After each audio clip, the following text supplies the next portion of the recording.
Hello and welcome back to my channel. I'm just Jules. I know that last message I left was a pretty heavy one. Probably going to take a bit to upload, but I wanted to deflect the negativity of that last video. It's not really negative as much as it is, a PSA, just so people can start recognizing the signs of human trafficking and online, especially online, because we're all used to it being, when we think of human trafficking, we think, oh, somebody's, getting kidnapped, or the movie Taken and stuff, but that's not necessarily what it is. And like I said, from COVID and everything, the traffickers had to figure out new clever ways of exploiting people online, so they've taken to the internet. So, but I highly suggest, if you haven't watched it and stuff, take a look at it. I'm a human trafficking prevention consultant, and I just wanted people to know. But yeah, please take a look at that video, educate yourself, maybe you can save someone's life. But to change the subject, today I wanted to read to you my story from the anthology Steamed. It's a steampunk story that I wrote, I think, back in 2019. I gotta find out where I put it. But I write under J.V. Stanley. So if you go on Amazon and you look up J.V. Stanley, you'll see a list of all of my books. A lot of them are out of print now, but which is why I'm taking to YouTube to read to you guys. So I appreciate you guys sticking around for a little bit while I try to find this thing. I think it's the last story. No, maybe not. Maybe? Chasing Time. Yes, it is. That was the last story in this book. Chasing Time by J.V. Stanley. And this is a Perfectly Poisoned Anthologies. Natalie Nicole Bates was the one who set this up years ago. She's an amazing author. If you don't know her, please go check her out on Amazon. Natalie Nicole Bates. She's amazing, amazing writer. So this is mine, called Chasing Time. There was a mist up ahead, and I wasn't sure where the path would take us, so we went another way, Catfish and I. He was a strange little muppet with tawny-colored hair that matched his skin tone. Freckles dotted along the sides of his cheeks, but his nose was spared the little brown specks and was only slightly pink from the chill in the air. His face was wide, and his features appeared to be smooshed together with protruding lips that remained in a half-curl of a smile. I loved him. He was my brother, after all, or rather, my adopted brother. He came to live with us when I was a young girl, barely out of the pits before he started working at the docks. I was a cherry pitter, working down at the factory, where whistles blew and cogs turned, grinding metal against metal, and little me thrust into the corner, fumbling over tools and dropping cherries. It was work, though, enough money to get us by for another week. I would sneak out and go for my walks down Hickory Lane by my flat, watching as the clocks ticked upon every house. All time was accounted for and used accordingly. We were a system of productivity, with time hanging like a noose, dead over our heads. We had our schedules set for life, what times we were to be home, what times we were to go shopping, to the times when we were allowed a bathroom break. Our bathroom breaks could add up if we chose to skip them and hold it. 5 minutes was all that was allotted per break every 2 hours. These minutes could be banked for a small vacation in the inner city where all the secondary shops were located. We were each set with the government-issued schedule, with government-issued hobbies written on placards that hung outside our front doors on a swiveled hook that stuck out of each door frame. We were to adhere to them from the time we hit 13 until the day we died. Every 10 years, though, we were able to receive a placard with our new schedules. That was the only time there was any change in the monotony, unless someone got hurt and their schedules would have to be amended to compensate. Our lives were fixed to the clock, dictated by it. From what time we were to do our lessons, what time to shower, to the time we were to have sex. We never had time to talk other than a polite hello as we passed by the workers walking the line who had just ended their shift. Sometimes I would lean over and whisper to Catfish about what the others may be thinking.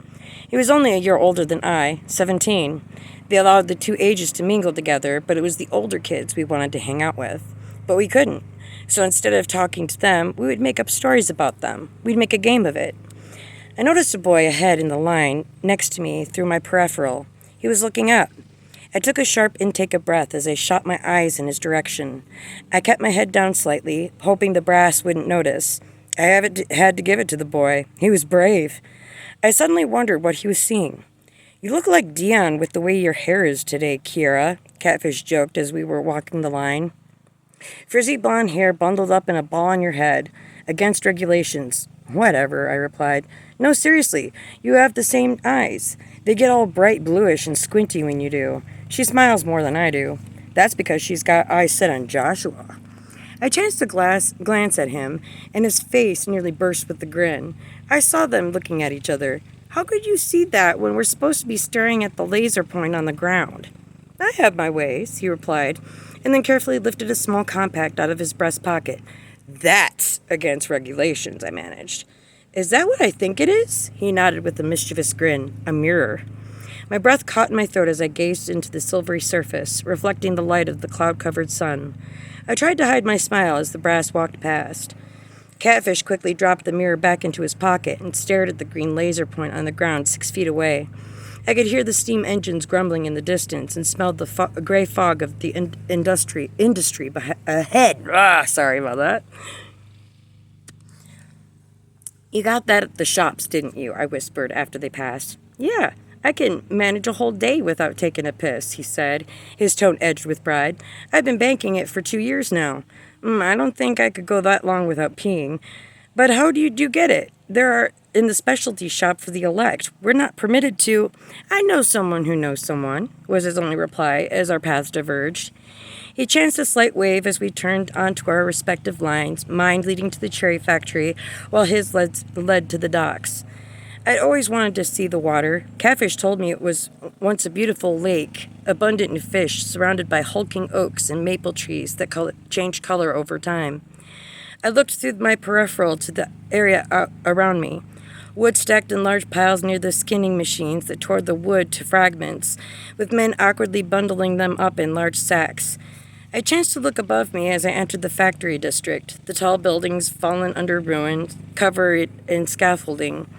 I watched as the gentle plumes of steam rose and fell with the workers' hand tools as they tried to piece the building back together. Everywhere was noise, yet it was quiet. No voices resounding orders through the rafters, just the note runners hiking back and forth to and from the foreman, wearing their crisp, clean gray trousers and white button-down shirts. Their lasers were a beautiful shade of purple. How I would love to have a purple one instead of a green one. I could be a note runner instead of a cherry picker, I thought. I admired their freedom and liberty, just moseying about, delivering correspondence, chancing conversations with different people. I did enjoy the conversations Catfish and I shared, but to speak to others the way the note runners did? I let out a hard sigh, catching the brass's attention. He regarded me sternly before flipping a page on his clipboard and motioning me to go through the large metal doors. We were walking the line the following day when the boy caught my eye again. I dared to look up and meet his gaze, and shifted my eyes downward when I passed the brass. I noticed that he had angular features, his eyes deep set and shadowed. I wondered if I would be paired with him someday. I had time yet. I was only 16, 3 more years before I had to think about marriage, and 1 year until I was out of the pits. Everyone was married at either 19 or 20, depending on how long it took for negotiations. I contemplated for years who my husband would be, but after noticing the boy, I secretly hoped it would be him. It was as dangerous as Catfish and I with our secret stories and whispers. I motioned to Catfish and began to describe the boy to see if he knew anything about him. There was one thing about him that I adored. He seemed to know everyone in a sea of people who knew no one. He didn't say anything for a moment, so I focused my eyes on the ground 6 feet ahead of us as per regulation, and filed in perfect lines down the sidewalk. The boy was looking up at me, though. He was in the row ahead of me, to my left this time. He kept his hand lowered, but cocked his head to the side slightly. Catfish, he's still staring, I dared to whisper, as another brass came up beside us. He walked with us for a good distance before breaking away. I let out a breath after we were a good distance away. The brass always rattled me, and I couldn't stand it when they hovered so closely. You all right? He whispered. I nodded slightly. Want to go for a walk later? I have some me time. He shook his head and bit his lower lip. You know we'd get caught if there were two of us out. I closed my eyes, my expression pained. It would be nice, though, wouldn't it? Wouldn't have to exist here. There are some days I wish we had no schedule. Shh! Catfish hissed. You can't be talking about that. You know what they do to those who... I waved him off quickly, so the brass wouldn't notice. I knew what they did to those who went against regulations. 3 strikes a year. That was our allotment. Over that, and we were put in the stocks for a week. It happened to my father once, though. I was never sure as to why. All I knew of it was that we ate stale crusts of bread and butter once a day for a week and nothing more. His wages were garnished, as were my mom's, to compensate for the lost time. I was used as an example to dissuade others, he had said. 3 months later, he fell from the scaffolding. The following day, the brass visited our house to take down his placard. It was just me, Mom, and Catfish, as Orchid was too young. Catfish and I mumbled our goodbyes and went our separate ways. When I got home, Orchid was busy playing with silverware at the entrance to our flat. I could hear the rattling as I tried to open the door. I pushed it open and knocked into her back. I could hear her wails through the open crack as my mother came rushing forward to rescue her. Kiera, you need to knock first. How many times have I told you she plays in front of the door? My mother scolded as I opened it wide enough to get through. Knives, forks, spoons, ladles, and spatulas were arranged on the floor in neat piles.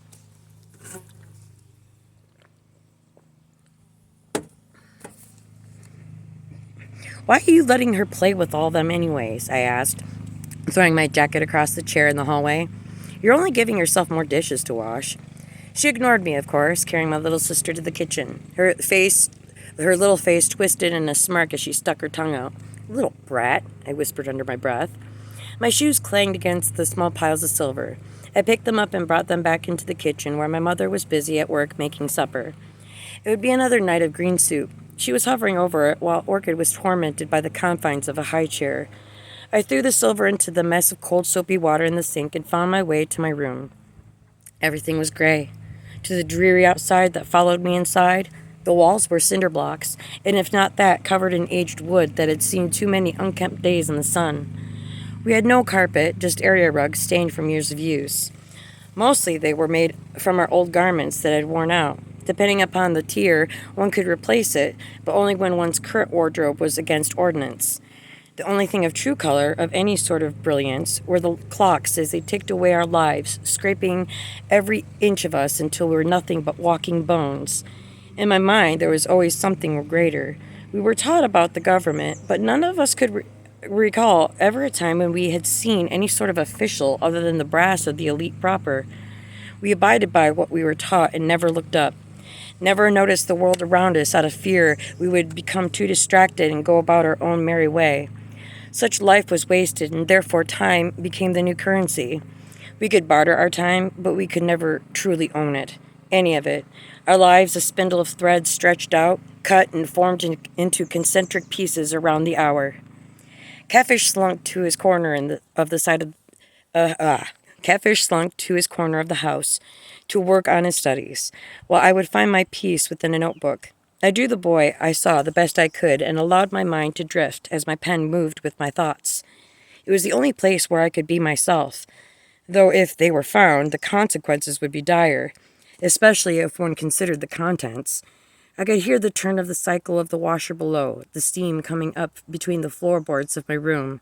During the summer, my room felt like the broiler room, but on days like today, when the wind was blowing the first kiss of winter upon our skin, mine was the warmest in the house. I woke up at 9 the following morning and got ready for my lessons. School usually lasted 2 hours, touching upon the subjects pertinent to the job we held. The lessons were usually taught by Mr. Juniper, a steaming brass abomination that was in the shape of a human, but twisted its form into a ball when idle. I jumped in line behind a bedraggled-looking man who stared absently at his point on the ground. I thought I saw the flash of his eye as I moved in behind him and wondered if anyone else stole glances. I thought I was the only one. I imagined standing behind the boy I saw yesterday on my way home and wondered where he lived and what his story was. I settled my nose back into my notebook, still thinking about his steely gray eyes and how they studied me as though I was the first person he had ever seen. Perhaps I was. For many years I feared the whip of the brass as they followed behind me, sure to catch someone taking an upward glance. We look to our feet so we don't stumble, they had said, and we didn't question. It all made sense at the time. I looked at my watch, dazzled by the tiny golden hands that whirred under my wrist. It was a government-issued present that we received upon our 13th birthday. I stared at the small, intricate pieces to it. From the ratchet wheel to the minute and hour wheels, my life had become as minute as the insignificant parts that created it. We were to wear our timepiece as a reminder that no matter how small a part we play, it always works together for one common goal: survival. I dared to gaze above the head of the man in front of me and saw billowing smokestacks in the distance. I heard a familiar hum above me and chanced to look up at a moment.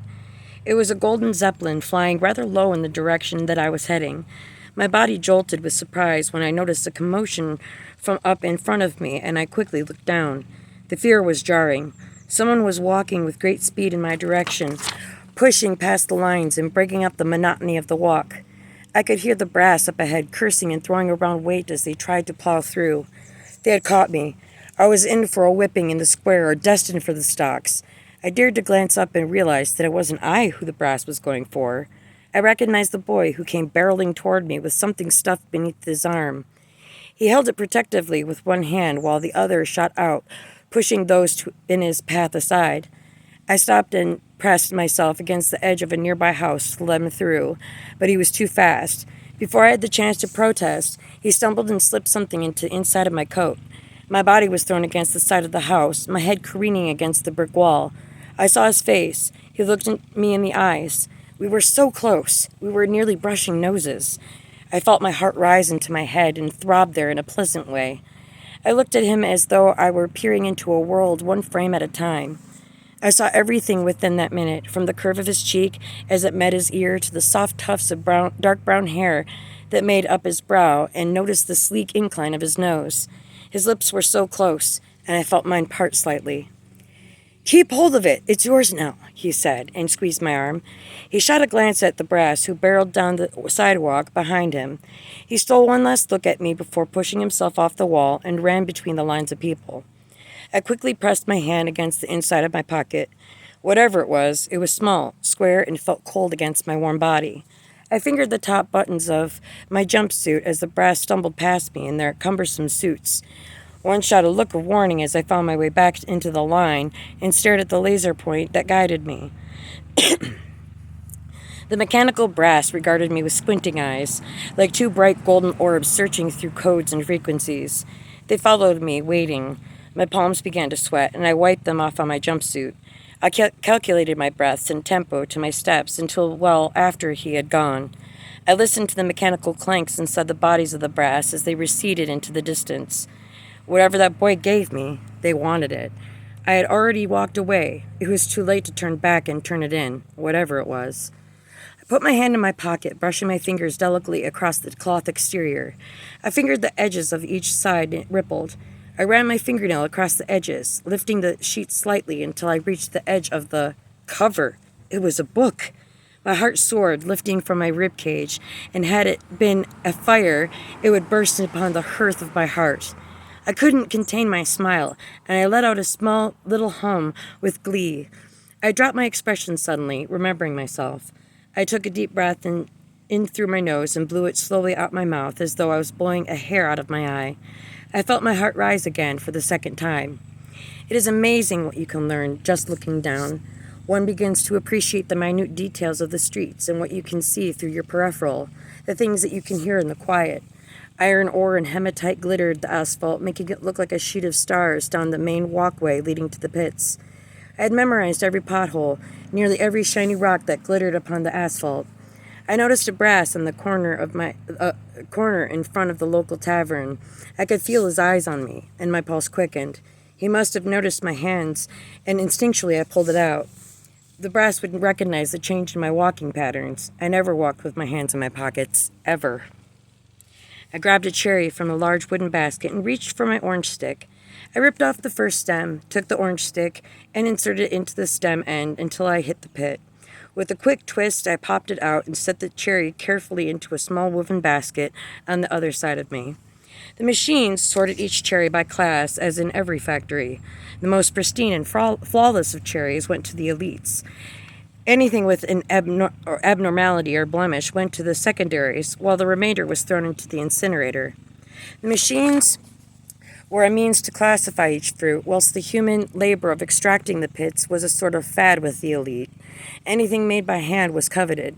Those whose hobbies included anything from the arts could catch a fair penny for their artistry if it was good enough in the shops.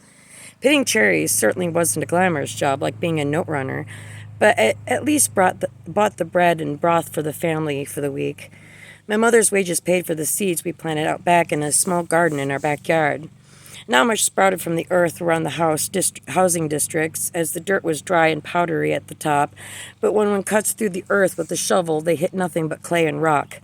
Catfish brought in a fair share of money from the docks, and once in a while he would smuggle us a nice clean salmon my mother would fry up in butter. It was a delectable treat, illegal, but well worth it. Mom, she was a beautiful thing and wore her usual cotton slate gray skirt with a frilled and faded white chemise. She worked in the local tavern, a place where meetings were held, and for those who had saved up enough time, could purchase a pint on their time. Sometimes she would come home with silver pieces left as tips from the secondaries that would pop in and slum it. Martin Vale, a man with long, thin, ashy brown hair and a temperament of a kitten, made quite the delicacy with pastry, nuts, and berries for the tavern. I was unsure of what spicing he used. I had it once, and I remember the taste of cinnamon and nutmeg playing upon my tongue. Mother would use the baubles for trade for the comforts of soap and tissue paper. The things I would think upon while toiling away, plucking out cherry pits and stems, arranging them in baskets to send to the elites. I reached into the basket and toyed with the rich red skin, wondering what it must be like for the elites. I wasn't sure what made them so privileged. After thinking long and hard the entire day, I decided that I needed to know what made them so special. Why should we work for them? Why couldn't we waste our time the way we thought they did? I want to know, I demanded after grabbing a cup of hot coffee, freshly perked on the stove. The aroma filled the house with warmth. My mother had placed freshly baked bread on the kitchen table to cool and breezed past me as she got to the table set. She was wearing a lace and leather corset and a small top hat pinned to her hair quite lovely. You and all this asking, she said. You don't want to make yourself noticed now, do you? It's best if we stay low and abide by the laws. There is no future in the elites. I heard a knock on the door, which startled us all. I looked to my mom, and her face was masked with worry. Could they have heard me? My question? My heartbeat hammered into my chest, and I pushed myself away from the table and made to answer the door. There was a jangle of keys before it opened itself, revealing a rather odd-looking man wearing a black duster. A wide-brimmed leather hat shadowed his eyes to where all I could see was a long, wide nose poking forth from his face. His lips were dry-lined as though painted on with the thinnest of brushes. He nodded to my mother as he stepped through the threshold and moved past me. Hey, what the? I snapped. You can't just waltz right in here. I can, and I have, young lady. I haven't the time, he said. Mrs. Oladek, it seems the Bullwiggers were searching for a boy who is accused of theft. They saw you with him while you were walking the line. His voice sounded as resounding as the machines in the pits. Kiera? My mom asked in shock. He just ran into me is all. I don't even know him.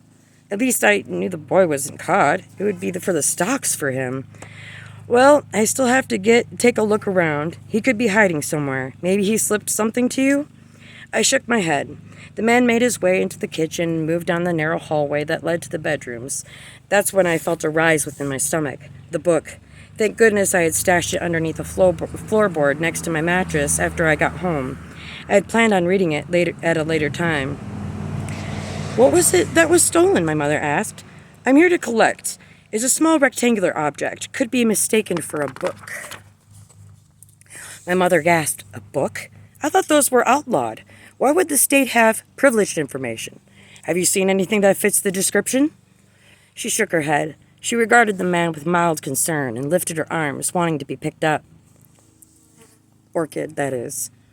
Mom swung the small girl on her hip.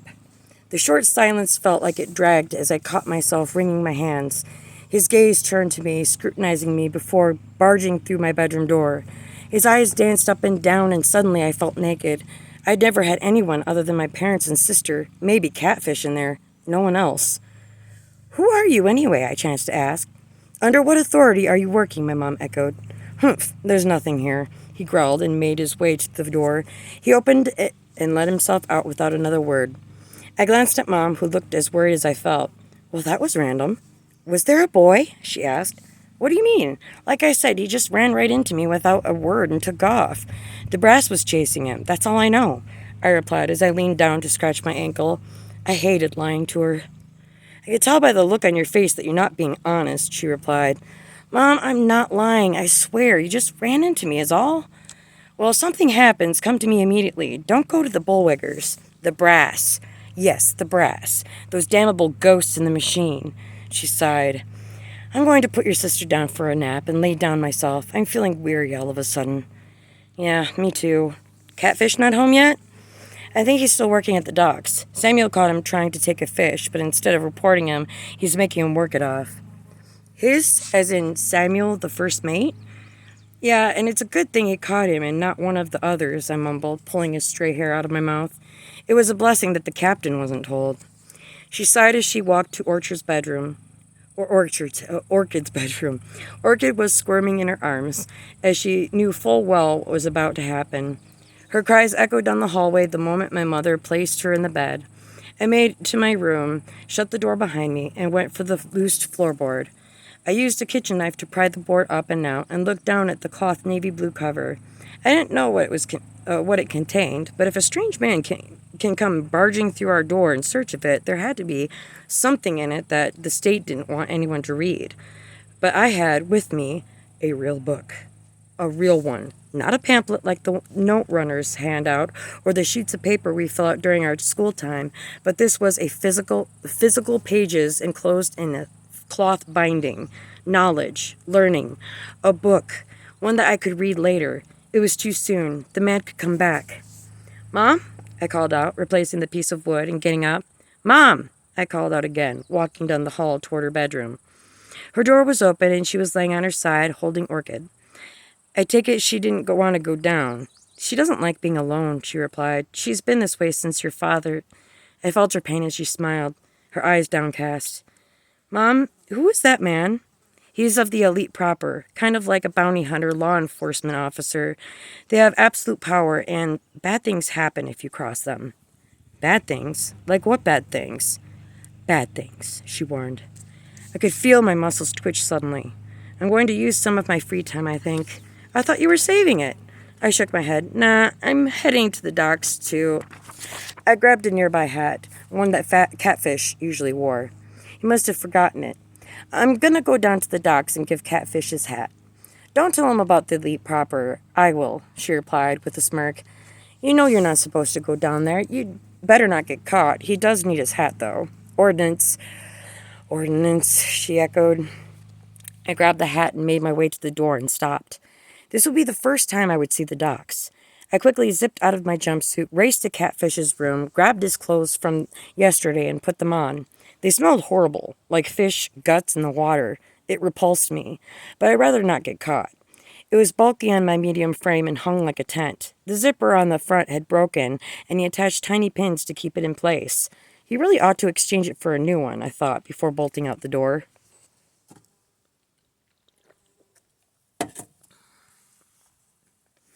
We were sitting away from the docks on a cement barrier that divided the docks from the processing plant.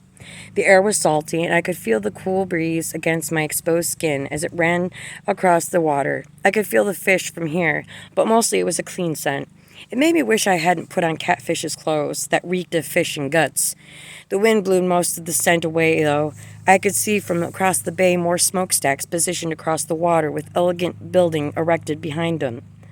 The building was covered in mirrored windows. I noticed the slight reflection of the brass that surrounded it like sentinels. What's over there, I wonder? They say there are intelligence crystals found in the mines, Catfish went on, munching on a piece of bread. He dunked it into a cup of broth and slurped as he took bites. They supposedly take them there to be refined. Intelligence crystals? What are they supposed to do? Make you smarter? He nodded his head. Yeah, but it's temporary. Evan tried it once, said it made him dizzy and the thoughts in his head wouldn't stop. What do you mean? He almost went crazy for a little while there, said he couldn't stop the flood of information coming in. I walked in on him, curled on the floor, shaking while holding his head in the barracks. I'll never forget the sound he made. The elites are climbing the walls to get a hold of the stuff. They claim it gives them insight. Insight into what? I wonder, especially considering the side effects. He shrugged and downed the rest of his broth. We were sitting on the dock watching a large net of fish being pulled out of the water by a steam-powered lift. It chugged with an endless mist of fog surrounding the net. You know, you can't stay down here that long, otherwise you're going to get caught. I know. I just wanted to see the water. If you insist on coming down here, don't come too often. He downed the rest of his broth, setting his tin cup next to mine. I have to get down there. Is there more to life than this? I met his eyes, gesturing emotionally. Is this the way it's really supposed to be? It's all we can do. What other options are there? There aren't any wars. There isn't any fighting anymore. Don't you remember what they told you in school about how the world used to be? The hatred, the constant stream of negativity? This was the best way the government could control the people. Control the people. Shouldn't we be able to control ourselves? I mean, they have me learning piano. They have me working in the pits. I would much rather be here on the water with you slinging fish into dirty buckets all day or working as a note runner. And they have me assigned to the needlepoint, he chuckled. It's really not that glamorous, and eventually, sometimes, you grow tired of it too, don't you? His expression turned somber for a moment as he shook whatever thought he had in his mind away. I knew he wanted to say something, but I didn't want to press. What do the elites do all day anyway? Sit around eating perfect cherries, the perfect fish, wearing the perfect gowns made by the blood and sweat of those in the textile mills? I don't know. I don't. You can't be heard asking questions like this. Save it for home. We don't know who's listening. His straight blonde hair found its way out of my ponytail and tickled my eye, so I tucked it behind my ear. What do you mean, who's listening? Who? He stared at the boat, and I could hear the clamoring of the ship hands and the captain shouting orders. I really have to get back. Someone stopped at the house today, a man wearing a black duster and wide-brimmed hat. He was an elite proper, but he said he had authority. Don't tell Mom I told you. He was looking for something. I leaned over, covering the side of my mouth in a hush. He was looking for a book. His eyes shot back at me, his eyes the color of a cold glass of water. What? His tone wasn't what I expected. He almost sounded angry. There was a man, a boy, Catfish's eyes narrowed in anger. We'll talk about it when I get home tonight. You have to leave, and you have to leave now. If the elite proper came around, that means they're watching us, and that's never a good thing.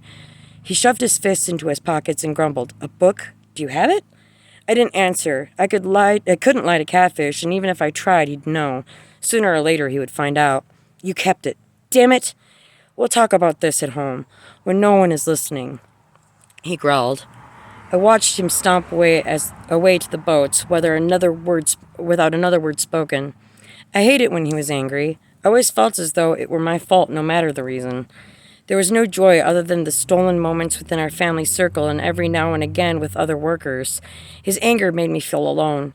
I kind of regretted even telling him about the man in the duster. I was curious about the building I saw across the docks, the heavily guarded one with the mirrored windows. Was that the station of the elite proper? But Catfish had said it was something for refining intelligence crystals? If the elite wanted them as bad as Catfish said they did, why weren't they being given to us to find new and better ways of doing our assigned jobs? The side effects, though? I couldn't imagine witnessing what Catfish did with Evan. I didn't know the kid well. He was around my age and had curly ash blonde hair, often seen walking with Catfish when we'd split down the line. I wondered where he managed to get his hands on a crystal if they were meant for the elites. Catfish, I know, would try to convince me to turn in the book, but first I needed to take a look at it. My heart started beating rapidly with the thought. It almost felt urgent, like I should have looked at it the moment it came into my hands, but I was afraid. I looked at the golden dials on my timepiece and noted that I had only 15 more minutes of free time to spend, and I was only halfway home. It would take another 5 minutes to walk the lines, leaving me 10 minutes to flip through the pages of the book, a relic lost through time. My palms started to sweat as I walked, and every now and again I would chance to look up to see how much farther I had to go. I wanted to run, to urge the crowds of people over. I wanted to run the way the boy did, and as he landed into my arms and slipped me the book. I hadn't seen him since. Even while walking the line this morning with Catfish, I hadn't seen him. Staring at the laser point on the ground in front of me made finding anyone difficult. I slipped into the door and closed it behind me. The first thing I wanted to do was strip myself of Catfish's old work clothes and put them in the hamper. My skin still smelled of fish, so I drew myself a bath. No one bothered me while I bathed, which was the perfect time to read the book. "I'll be in the bathroom, Mom," I called out. "I smell like fish." "How'd it go?" "It went fine. I got to see the water." I could hear my mother walking toward me from their bedroom, and I quickly slid the book across the floor where it landed near a pile of dirty laundry. "Orchid is down finally. How'd you like the view? Is it as beautiful as Catfish said it was?" "That's, good," I replied. "And yeah, he was right. Words couldn't describe the beauty." "Is something wrong?" "No, nothing. I'm just tired and burnt out from the adrenaline. I'm just thankful you didn't get caught. Don't do it again. Not after—" "I know," I said, leaning further into the doorframe. My legs felt tired from all the walking. I looked at my timepiece again. "Mom, I only have 7 minutes to bathe and get ready for bed." She took a breath and lingered there a moment. "Since we're breaking rules today, why don't we bend them a little more tonight? Why don't you stay up with me and we can sit and talk or sneak in a game of cards?" My eyes widened. "Cards? But I thought—" She had a mischievous glint in her eye. She turned and walked back to her bedroom.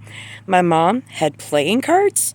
I never thought my mother would indulge in such an expenditure. To play, though? My heart was torn. It wasn't often that my mother would reach out and bend the rules, but when I looked at the book on the floor by the laundry, my mind was already made up. I glided into the hot water tub, stained orange from the iron, and pulled my niece into my chest. I had retrieved the book and set it next to the tub within reach. I studied the cover. There wasn't anything telling about it. Rather, it was a hardcover wrapped in cobalt blue fabric.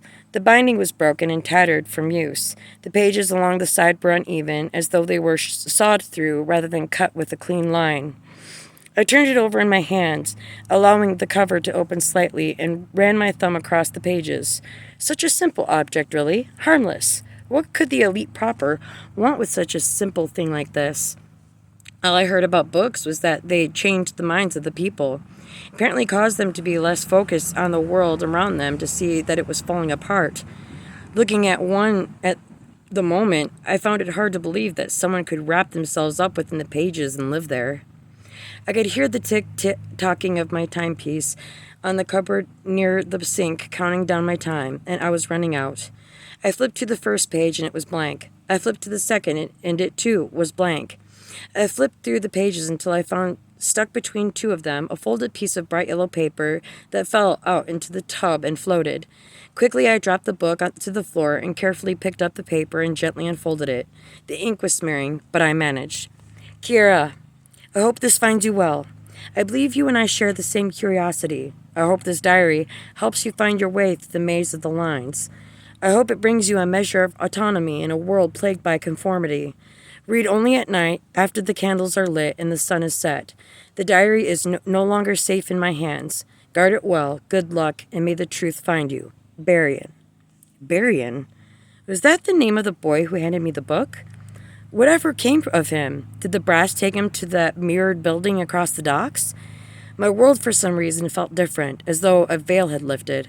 Catfish knew about the book, but not the note. Should I show him? I carefully took the flimsy waterlogged paper and placed it flat on a nearby table. I got out of the bath, dressed, and tucked the book under my arm. I decided to skip out on playing cards with Mom, telling her that I was tired, which wasn't a lie. I went to my room and waited. Catfish would be home at 11 p.m. and would probably be too exhausted to corner me about the book. Part of me hoped that he had forgotten all about it, but it was doubtful when I remembered the look on his face when I told him. I looked out my window, waiting patiently as the stripes of colors bloomed like a flower within the sky. The reds, pinks, purples, and blues wisped with the white clouds, as though the colors were brushed together. The sun sunk beneath the horizon, slowly creeping away as though it had done something wrong just by shining.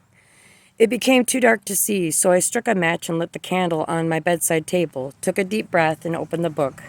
I thumbed through the pages, and they were all empty, save for one on the first page. I ran from the brass. They had found you, and I had no other choice. It's the only way we can be together again.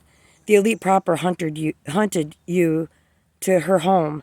She's going to be carefully watched for a while. I'm not sure if I did the right thing, but it seemed like the right choice at the time.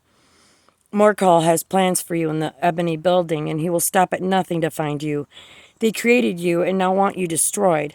The elite are jealous of the power you hold because they cannot control it. They never could, and soon the facade we're living through will slowly crumble. You will have to show them the way. Together you can change the world. My heart aches for you, my beloved, lost within pages of what is left of you. Guide her as you've guided me, and remember the promise we made.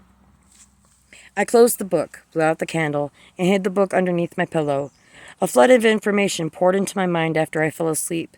Images foreign and familiar waved like the ebb and flow of the water at the docks. A woman dressed in elegant gowns, embroidered with rose petals and adorned with pearls and golden beads sewn into her corset, leather strips dangling from her hips.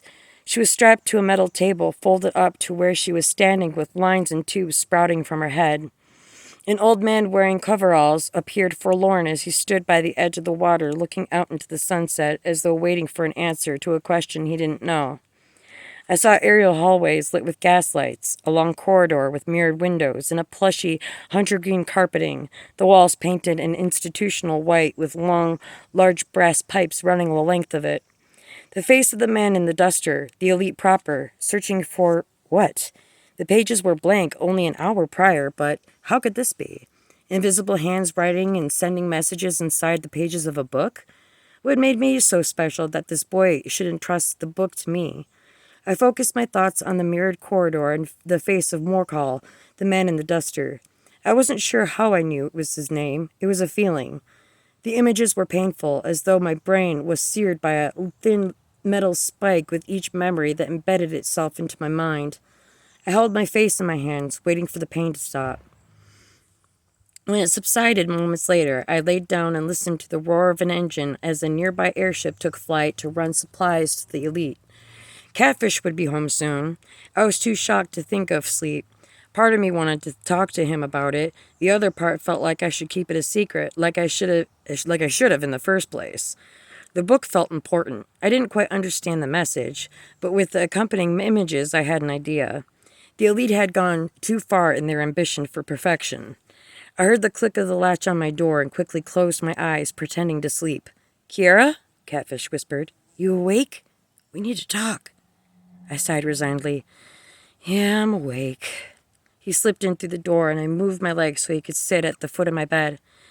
"I want to know about this book. Do you still have it?" I nodded, but it was too dark to see. "Yeah." A match was struck, and a candle was lit. The flickering light danced over his features, and for some reason it made him look beautiful, with the way the darkness and light played upon the angles of his features. "Where is it?" I pulled it out from underneath the pillow and used my arms to shimmy myself to where I was sitting up. "You won't believe me if I told you." "Told me what?" "About what happened." "The man in the duster?" "No." "What's in the diary?" His brows furrowed. "Diary?" A note slipped out of it when I went to read it. "All the pages are blank. Well, all except one," I explained. Reached over and gently took the edges of the paper that was still flimsy and damp, handing it to him. "Berrien? I know that kid. He was one of the note runners." "A note runner? But I saw him in the lines the day he gave it to me." His expression grew dark. "He wasn't supposed to be there." "So who is he?" "Some say his dad was an elite who fell in love with a cherry pitter." My eyes widened. "What? Is history repeating itself here?" "I don't know, and I don't know about the importance of the book. You may want to take a look at it." I handed it to him, and he flipped through the pages, shaking his head. "They're all blank." "Look at the first page," I suggested, hoping that the message was still there. It appeared there the moment I lit the candle when the sun went down. He flipped to the first page, and thankfully the writing was still there. I had thought somehow it would disappear the moment I blew out the candle. Suddenly he dropped the book and brought his fist to his temples, his face twisting in pain. I grabbed him by his shoulders. "Catfish? Catfish! Are you okay? What's going on?" "Shh," he strained. "You're going to wake up Mom. An orchid. Just, ugh." He curled into a ball at the end of my bed, his breath rapid and shallow. The images, they won't stop. I'm going to get Mom. No, he shouted, latching onto my arm, looking me dead in the eye. We have to do something. We have to. I had Catfish light the gas lights in the kitchen because the darkness was too unsettling for me. He shuffled through the cupboards and brought out a small tin can out from behind a few glass jars on the top shelf of one of them. Mom's secret stash of coffee. Mom is going to have a fit if she finds out, I warned. I think she'd understand if she knew. I need to know what he saw, or if the same images I saw. He seemed more strained than I felt when I experienced the memories in my dream. How bad was it? How bad could it be? We were quiet as we waited for the coffee to percolate on the stove. He brought over 2 mugs with a little dish of sugar and what was left of our milk. He sat at the table across from me with his head bowed and his hands clasped. I noticed his fingers twitching, fumbling with themselves, as though they were separate entities whining about at their own volition. I looked to the clock on the wall as I heard the familiar tick-tick-tick of the second hand as it rolled around its circle endlessly. It reminded me of our lives, going about our way in an endless cycle until it was time for us to drop and stop. It was 12:05 at night. We weren't supposed to light up the house after 10, and there was a good chance we could get caught, but after what happened today, I didn't much care. It's tempting to break into Father's absinthe. Catfish glared at me. You're far too young for that. And you aren't? I countered, biting the insides of my cheeks. Coffee will be fine. If it gets any worse, then we'll break out the absinthe. Alright, I'm going to pause here. It's starting to rain outside. I need to move it in the house. So I will check you guys in the next video. Take care.